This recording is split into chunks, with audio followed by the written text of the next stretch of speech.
तो dear students, जैसे कि हमने पिछली स्लाइड में बात करी थी वैसे एक्ट 1948 के बारे में क्यों बनाया गया, ऑब्जेक्टिव्स, फंक्शंस, कुछ डेफिनेशंस और पीसीए के बारे में बात करी, ठीक है।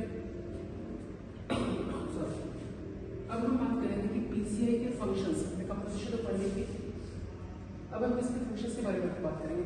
पीसीआई के फंक्शंस है क्या? To form proper regulations with the approval of central government. जो फार्मेसी के रेगुलेशंस है, स्टडी के रेगुलेशंस है, प्रॉपर बनाने with the approval of central government, जो मेन सेंट्रल गवर्नमेंट राज्य सरकार उसकी सहमति से, अप्रूवल से एजुकेशन के स्टैंडर्ड्स को बनाना।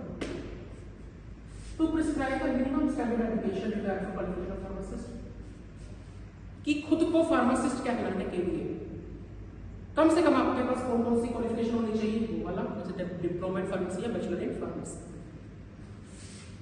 To grant approval of institution which conduct the course and examination of pharmacy, उन इंस्टीट्यूशंस को अप्रूवल देनी जो फार्मेसी को चला रहे हैं, फार्मेसी के जो एग्जाम्स हैं वो कंडक्ट करवा रहे हैं। कोई भी फार्मेसी कॉलेज है वो पीसीआई से अप्रूव्ड होगा। To fix date and time and place of meeting, कई बार क्या होता है कि जितने भी फार्मेसी कॉलेज है उनका एक मेंबर जाता है और पीसीआई की मीटिंग में जाकर बैठता है, तो उस मीटिंग का टाइम और डेट फिक्स करनी और प्लेस ऑफ मीटिंग, कहां आपको मीटिंग करनी है, तो वहां क्या उसका फिक्स कर देना, ठीक है। नेक्स्ट आता है state pharmacy council and joint state pharmacy council, ठीक है। Joint state pharmacy council and state pharmacy council 5 marks question damn sure आपके पेपर में जरूर होगा। It is reconstituted after every 5 years. State pharmacy council क्या है? एक ऐसी संस्था है हर एक स्टेट की, पंजाब की अलग होगी, हरियाणा की अलग होगी, राजस्थान की अलग होगी, हिमाचल की अलग होगी, इसी तरह अलग अलग स्टेट की अलग अलग होती है। It is constituted after every 5 years, हर 5 साल के बाद सिलेक्शन होते हैं ना, उसी तरह हर 5 साल बाद ये कमेटी टूटती है और नई कमेटी बन जाती है। कंपोजिशन मतलब इसके अंदर क्या क्या चीजें हो सकती है? इलेक्टेड मेंबर्स, जो हम चुनते हैं, इलेक्ट करते हैं। 6 मेंबर फ्रॉम देमसेल्व्स, आपस में 6 मेंबर जो कि रजिस्टर्ड फार्मासिस्ट होने चाहिए उस स्टेट के। अगर हम पंजाब की फार्मेसी काउंसिल के बारे में बात कर रहे हैं तो 6 मेंबर उनमें से वो होने चाहिए जो उस पंजाब के अंदर फार्मेसी, पंजाब फार्मेसी के अंदर रजिस्टर्ड है। 1 member from themselves by the MCI, एक मेडिकल काउंसिल ऑफ इंडिया का मेंबर चाहिए। नॉमिनेटेड मेंबर्स मतलब उन्हें नॉमिनेट करते हैं, नियुक्त करते हैं। 5 मेंबर होने चाहिए, उनमें से 3 के पास या तो डिग्री या डिप्लोमा इन फार्मेसी जरूर होना चाहिए, या वो टीचर होना चाहिए फार्मा केमिस्ट्री का, या वो रजिस्टर्ड फार्मासिस्ट होना चाहिए। 5 मेंबर होने चाहिए, उसमें से 3 के पास होना चाहिए डिग्री या diploma in pharmacy with chemistry with registration of pharmacist. Ex officio members मैंने आपको पहले बताया, जो एक्स थे, पहले थे पर अब अपने ऑफिस से रिटायर हो चुके हैं। Ex officio chief administrative medical officer of the state, उस स्टेट का चीफ मेडिकल ऑफिसर सीएमओ होना चाहिए। Officer in charge of drug control organisation of state, उस स्टेट की कौन सी ड्रग कंट्रोल ऑर्गेनाइजेशन उसका इंचार्ज होना चाहिए। एक गवर्नमेंट का एनालिस्ट होना चाहिए जो कि drug and cosmetic act D&C, drug and cosmetic act के अंदर जो चुना गया। गवर्नमेंट एनालिस्ट क्या होता है कि जो सरकारी लैब में काम करता है, गवर्नमेंट ऑफ इंडिया के अंदर, जो ड्रग्स के सैंपल को चेक करता है कि क्या वो सैंपल वाकई में सही है या नहीं।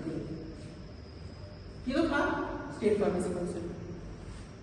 Joint state pharmacy council, joint state pharmacy council का मतलब क्या है? जॉइंट, जब 2 स्टेट्स आपस में एक बॉन्ड के अंदर उतराती हैं, एक एग्रीमेंट के अंदर उतरा जाती है, कि इकट्ठे होकर काम करेंगे, इसको joint state pharmacy. 2 or more state government come together to constitute the joint state pharmacy council। 2 से ज्यादा स्टेट्स हो सकती है और 2 भी हो सकती है। इसी कंपोजिशन के बारे में पढ़ेंगे। कंपोजिशन करती है इलेक्टेड मेंबर्स, जो हम चुनेंगे इलेक्शन करवाएंगे 5 साल के बाद। 3 से 5 मेंबर होने चाहिए हर एक स्टेट के।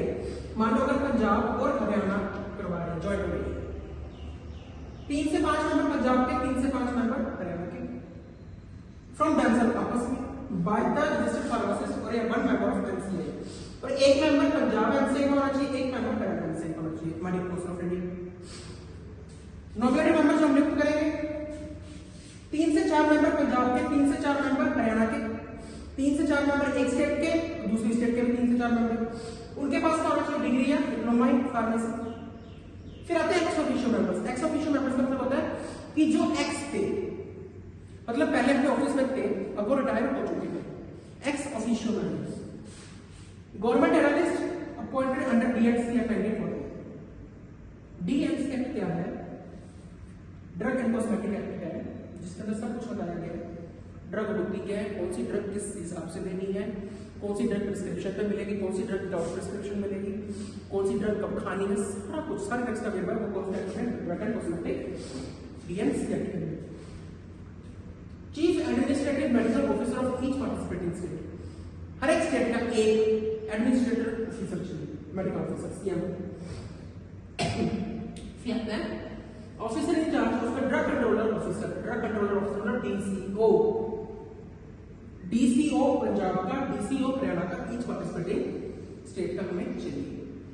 मतलब क्या है, स्टेट फार्मेसी काउंसिल क्या है कि पर्टिकुलर एक स्टेट का काम करेगी, जॉइंट स्टेट मतलब दो से ज्यादा स्टेट्स जो आपस में इकट्ठा होकर काम करेंगे।